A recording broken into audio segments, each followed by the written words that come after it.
Meaning of interval training. Interval training. Interval training. Interval training.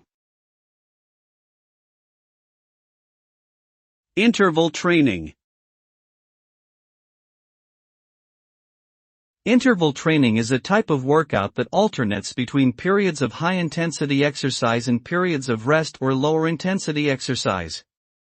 The idea behind interval training is to push your body to work harder during the high-intensity intervals, which can improve your overall fitness level and burn more calories than traditional continuous exercise. This type of training can be applied to a variety of activities such as running, cycling, and weightlifting, and can be customized to suit individual fitness goals and abilities.